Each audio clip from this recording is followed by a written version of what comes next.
Hey everyone, it's Fred, and I'm bringing you the first Let's Play I am ever doing. Never done one of these before, so this should be an interesting experience. We're going to be doing Painkiller, which I have never played before. Came out in 2004, sort of a throwback to the Quake Doom era, which is ironic because now it's 2013 and people are doing that same sort of thing with games like Rise of the Triad and all. So we get to see, there's a lot of Let's Plays. Like I was debating on doing like Shadow Warrior or something new, but I figured why the heck not? I wanted to play Painkiller. I've only ever played the demo for like 10 minutes and I was not impressed at the time. So I picked a bundle up for $7 on one of the, forget which bundle it was, but I figure why not check it out and we'll see how it goes. So this is the intro menu screen to pick your level, which I didn't have any levels to pick because this was the beginning. The intro has a CG video of you and your girlfriend or wife driving around, and you get hit by a car, and so then I guess your character ends up in purgatory, I guess. It sort of doesn't make sense, but you wind up talking to one of, I guess God's one of right-hand men, and he wants you to go eliminate 4 of Satan's generals, and once you do that, you get to hang out with your girlfriend again, which makes no sense, and whatever. Great excuse to kill hundreds of undead is pretty much what it boils down to. So, I had played through this already, and my audio didn't record, so recording it now separately, and then I'll combine the audio tracks. So, but that's me with the shotgun. It feels okay. There's, it definitely makes the bodies toss thanks to the Havoc engine. Just sort of neat. Looking for secrets. Have no idea what I'm looking for. And I don't know if the runes mean anything. I'm guessing not. But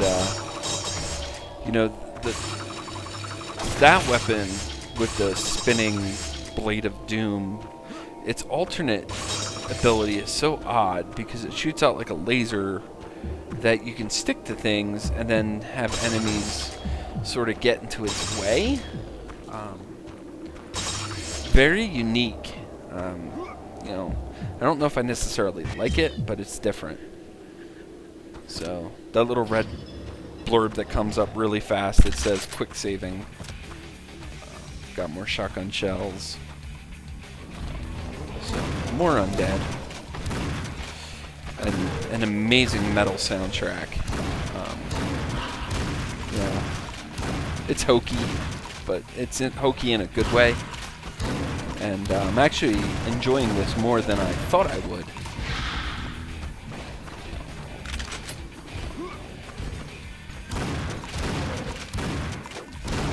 This past weekend I just beat the remake for Rise of the Triad, which was a fun game. I hated the bosses in it. I felt that they were difficult without being fun. So yeah, this is interesting. I'm stuck. What the heck? Oh, look at that. Alright, let me take care of you. And you get to see the Havoc engine does what it does best, which is make bodies flop around. So they disappear. But I thought Rise of the Triad was a decent game, but I hated the bosses in it. Because I felt like a lot of the time, especially like on the final boss, it was based off of whether you could get lucky or glitch them. Because I felt like the last quarter of the game was extremely glitchy. The green crap is more health, where right now mine is 123. And looking for the coins, which you apparently use to buy tarot cards. So, sort of an interesting gameplay mechanic. So playing something like this, you know, I obviously haven't played enough of it yet to say whether it's more polished than Rise of the Triad, but, you know, I definitely don't feel like how I did in that game, where I felt I was just going to get killed over and over again because of bad luck. And I feel like in this game I'm much more adequately able to deal with all the things coming at me. So, I'm playing it on normal, which I think is Insomniac mode. It's like a second of 4. So, you know, so far it hasn't been very challenging, but, you know, it seems fun.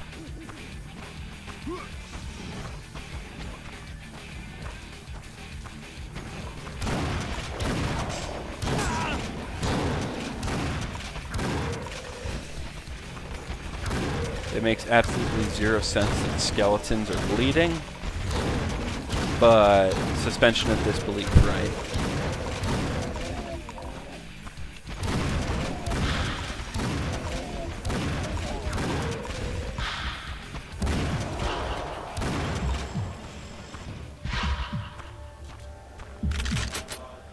I like how your life can go over 100. It's not, you know, it's like Doom in that aspect where you could actually go above 100, which I definitely like. It always sucked to be in a game where it's like, oh, well, there's more life, but you can't use it, so. And getting all those coins. So once I do level 2, I'll record my game audio. I have no idea what that thing is. I don't know if it's just supposed to be random fire or I can interact with it, but I have no idea how.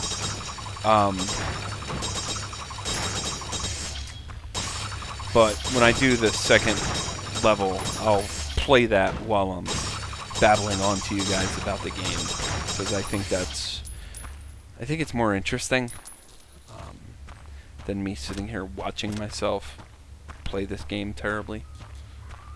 So, people screaming. You know, your generic horror movie action game effects. And apparently every tombstone in this cemetery is made of concrete, and none of them are made of wood. Except they all sound like wood when they break. But it's okay.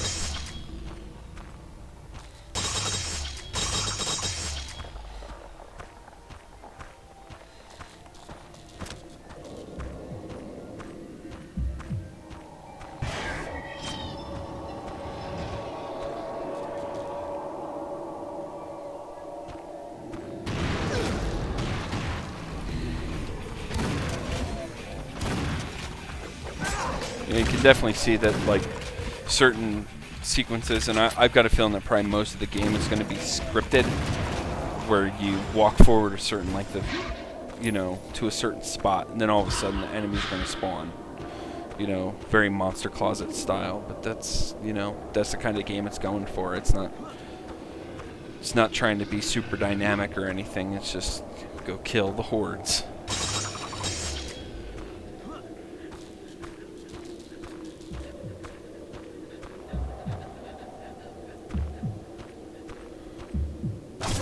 And why not? I thought that was pretty cool that it actually breaks.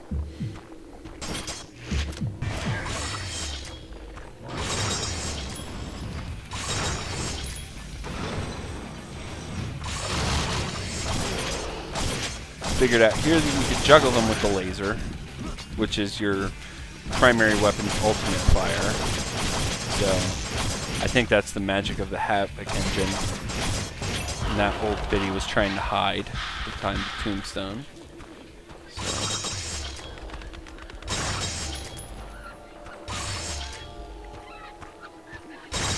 It's just such an odd weapon. And here I was looking at the tombstone and realizing that it's a Polish name because it's a Polish developer. And that name's actually easier to pronounce than my last name. So. Follow the compass, follow the red dot. Get to your next place to kill stuff.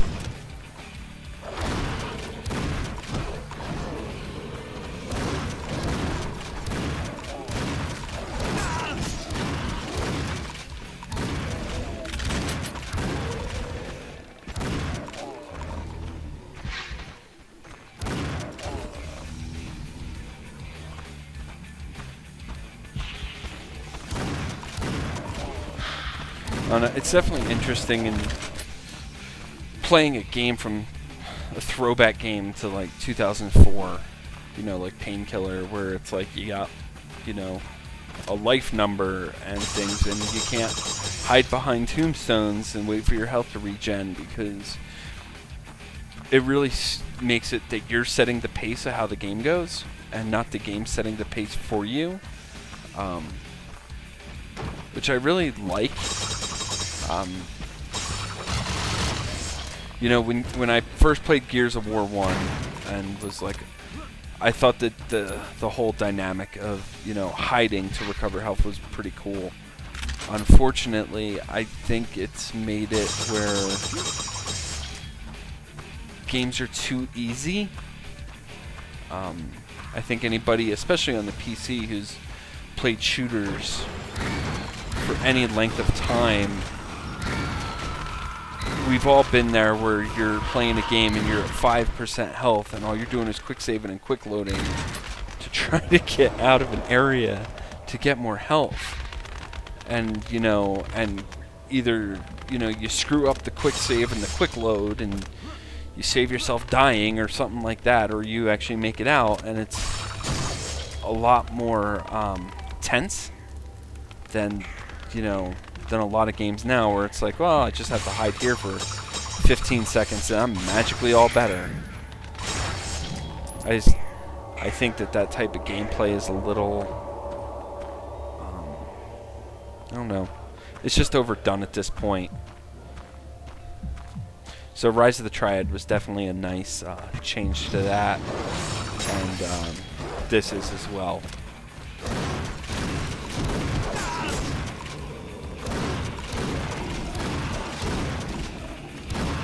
I think there's a nail gun of some kind in this game, or a stake gun or something like that, where it shoots out projectiles like the Quake 1 nail gun, like really, really fast.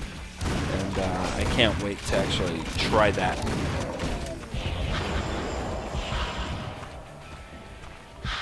And I think I just missed a secret over there. That's okay. It happens.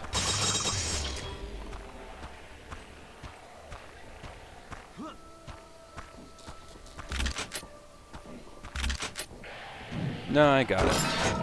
I just took the long way around.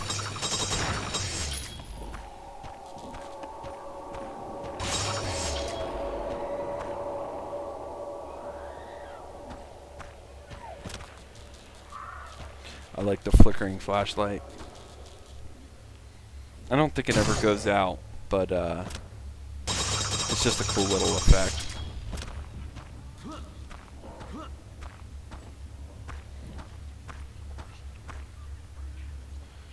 I really want to know who the heck leaves a bunch of shotgun ammunition in a cemetery. It seems sort of odd. But what do I know?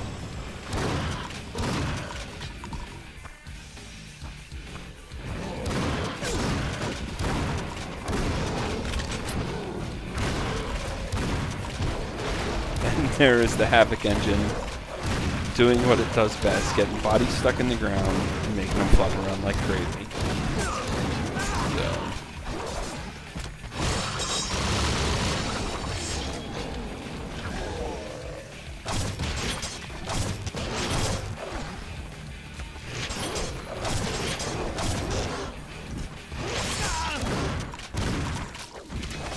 And I think I did learn by that point that if if you had the primary weapon stuck on something because you didn't hit an enemy, if you switch over to another weapon, it comes back to you, and you don't have to wait for it to come back. I don't know if it actually will come back if you wait for it. I'm not sure.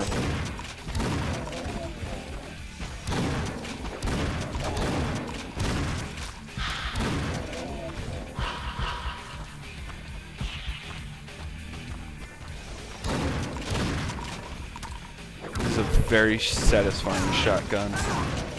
Though I must say, it is weird in this day and age to have a shotgun that you never have to reload.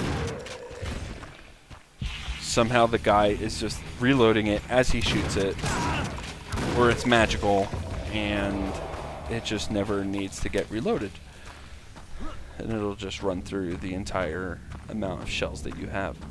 There's that thing again, still have no idea what to do with it.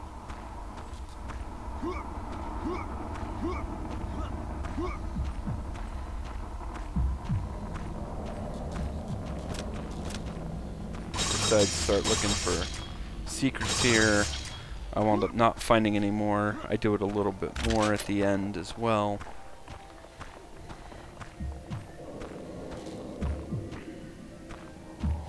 Creepy organ music.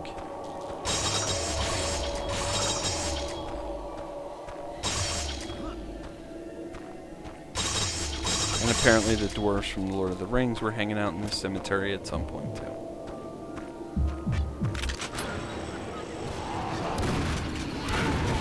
So there's our boss.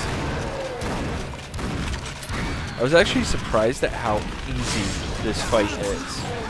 I was expecting him to be like really, really painful. It's called Painkiller, but I guess I'm the painkiller and they're not. But he was just not super tough.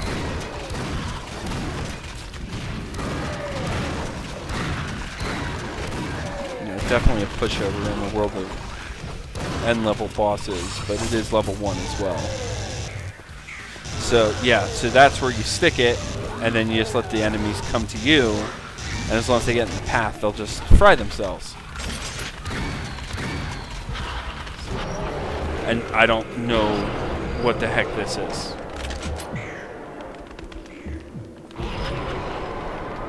I have no clue. I don't know if you were supposed to shoot all the birds, which I didn't do. I tried. I don't know what this mode is.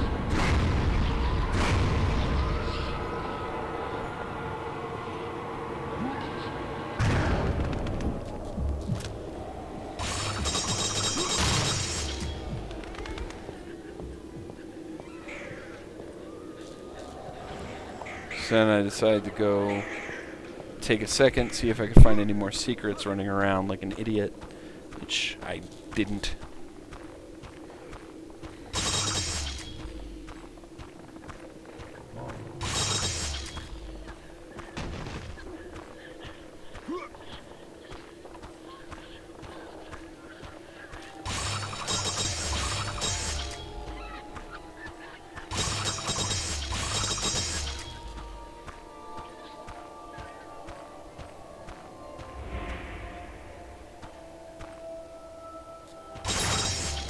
Got an extra coin there.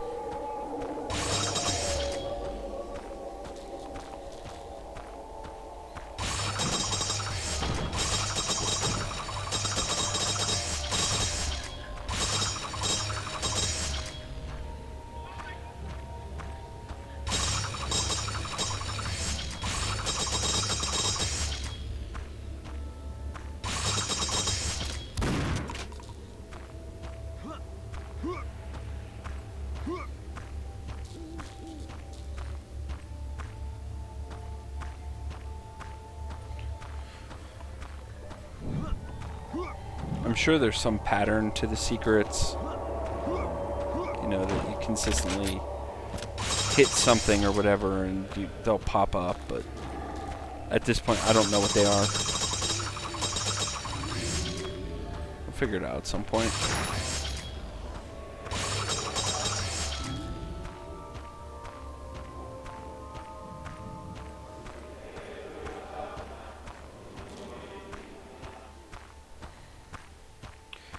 And at that point I said forget it. So those are pretty undead. Who I think were skinned. I guess they're not undead, they're just dead. But I killed every monster, so that was cool. I think that's sort of the point of it, though.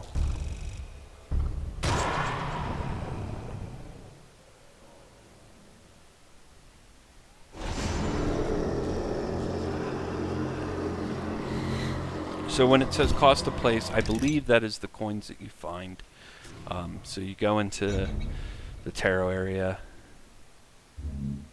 and drag that. Do it. So cost me 100 coins to place it, but I only take half the damage. I don't know how long it lasts. I don't know if that's permanent until I switch it. Looks like there's a lot of different tarot cards you can get. So, and at this point, I pretty much just load into level 2. So, and that's it. So that is the first level of Painkiller. Thank you guys for watching. Look forward to showing you guys more soon. So, see ya.